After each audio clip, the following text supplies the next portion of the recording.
Now tell me, what do you think? Those were the days. My pass for the Champions League final. That's an old photograph, so wonder they let me in.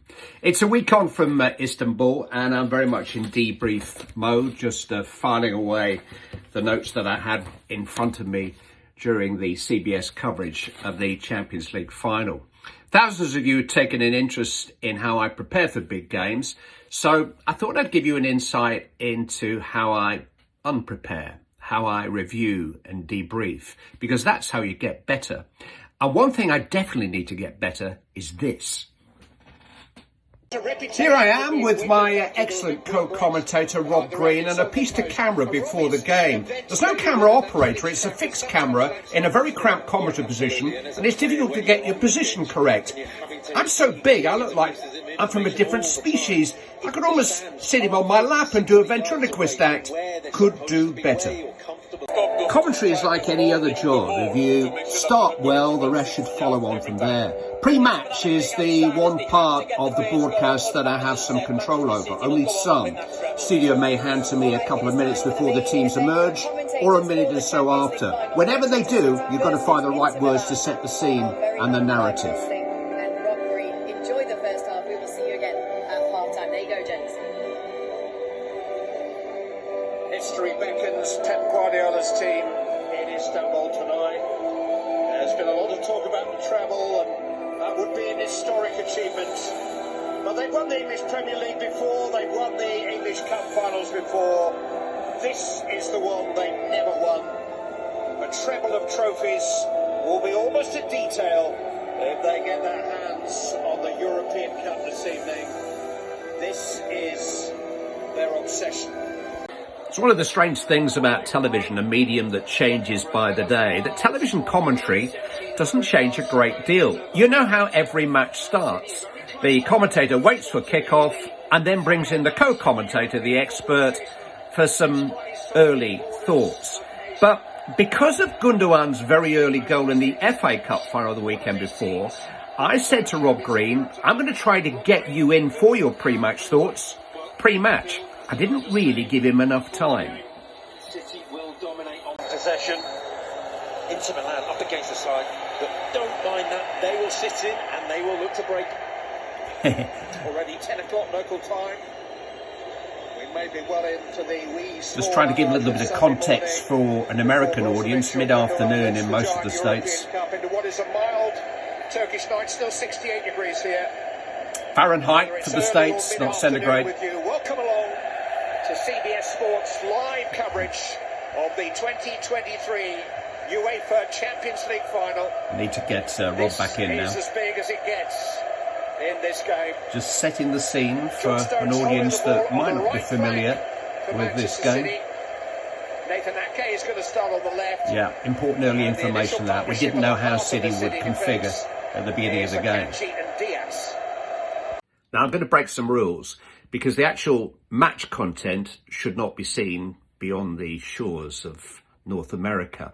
But I hope if anybody's watching in, they will understand that what I'm trying to illustrate here are just some of the techniques of commentary that nerds like you and I are interested in. One of those techniques is that I believe that at the moment that a shot is unleashed on goal, I or any other commentator should, if possible, be shouting the name of the player. I get annoyed when commentators get caught saying too much in a threatening position and end up with, he's going to hit it with his left foot. No. Shouldn't be left foot as the ball is hit. It should be Haaland! Just to prove I'm not being too bitchy, here we are very early in the game and the first big incident of the game. And what I'm not doing is shouting Bernardo Silva when this guy shoots. In this Manchester City attack, Bernardo Silva.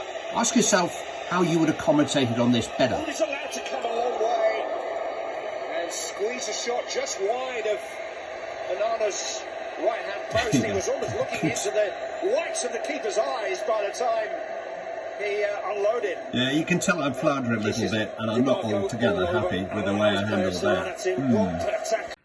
As commentators, we get judged in heartbeats, really, in the big moments that decide football matches. They're the goals that get played over and over again with our voices on them. So you hope against hope that the ball rolls invitingly for the goal scorer.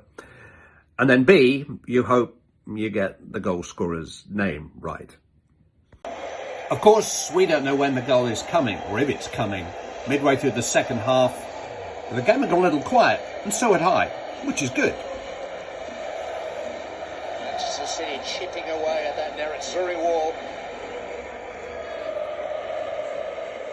It's got to keep your concentration. Bernardo Silva. What I think had been a fascinating first half had given way to a rather nervy, edgy, bitty period of play. Precise with those passes. Anybody's going to check and run to gather the ball, lose impetus. You can almost hear the frustration in my voice. Gundogan wins it back. Foden. Another attack comes to nothing. I'm not sure there's going to ever be a goal in this game. Slipped in to Bernardo Silva. Bernardo Silva! You can almost hear the expectation, hope, wishing, wanting in my voice that something is about to happen. And if it is about to happen, do I know for sure who is going to make it happen? Do I know for certain, so that I can shout his name out, that the man running on to Bernardo Silva's cutback is the right man? Slipped in to Bernardo Silva. It'll come for Rodri. Breakthrough for Manchester City. Midway through the second half. Thank goodness it was Rodri. Rodri blasts them into the lead. He does look a bit like Ruben Diaz, but it was definitely Rodri. Stood still for a moment as the ball ran kindly for the tall Spaniard. It needed a firm, true, sweet strike of the ball, and that's what Rodri provided. Didn't he just? Manchester City lead. And then shut up, Clive, because this is Rob Green's time. The relationship between a commentator and a co-commentator is instinctive, but underlying it is the principle that he has been across the white line where I will never go. He knows how and why football matches are won and lost. And his analysis is absolutely perfect here, particularly from the goalkeeper's point of view, because he's been where Andre Onana has been, unsighted, with a perfect curling shot just threaded between him and his post. What I want now is for the game to settle down so that I can tell you that it's only Rodri's second Champions League goal, so I can tell you that one goal has won the last three finals, so that I can tell you that Inter came from behind to win the Coppa Italia final quite recently. I just want a quiet period of play now. Did I get it? No, I didn't get it. Less than 2 minutes later, and an immediate test of these old eyes of mine to pick out exactly what happens in a crowded penalty area. Dumfries with a header forward. Then it bounced. Di Marco hit the crossbar. Di Marco again hit Lukaku. Martinez. Oh, Romelu Lukaku kept it out. And now you're hoping against hope that the slow motion replay Manchester City doesn't prove me in a wrong. relieving free kick. Boy, they lived dangerously there. Didn't they? Come on, Rob Green. Don't show me up here. Hopeful header. Don't tell me something else happened. City can't deal with it. There's the presence of Lukaku. Twice. One to cause the confusion, then one to make the save. He knew Di Marco that he couldn't get the purchase, the power. From there. Rebound. Stats. Inter lost the Europa League final 3 years ago. They lost it to an own goal by Romelu Lukaku. Talk about rubbing it in. He had a bicycle kick and he just deflected it past his own keeper. I mean, that's almost the equivalent there. Thank you for pointing that out, Clive.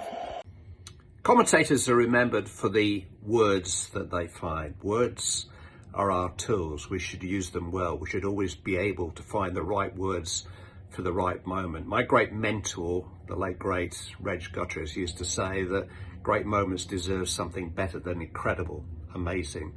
I want to hear shades of tomorrow morning's back page headlines in the comments that you add to those great moments. We can think about the final whistle ahead of the game. We know it's going to go one way or the other. We can't script anything because you don't know the narrative of the match. But in those final moments, when the referee is checking the watch for the last time, you should be thinking what's going to follow that last blow of his whistle. The distinctive figure of the inter-goalkeeper in the Manchester City penalty area. Can't see him yet, Clive. There is the distinctive figure. This is the final right here. It really is. DiMarco, headed on by Gosens, turned away by Edison. Brozovic can't keep it alive. It's Manchester City's time. Manchester City's season. 2023 is the City treble year. Champions of England, FA Cup winners, and now, at last, champions of Europe. All in the space of 3 wonderful weeks. They made their 3 wishes, and they've all come true. But this is the best of City's 3. This is the one they wanted, the one they longed for to complete the set. This is their blue ribbon event. They have ruled English football for the last 6 years and more, but now Manchester City are kings of Europe. Now they have their triple crown. Not bad.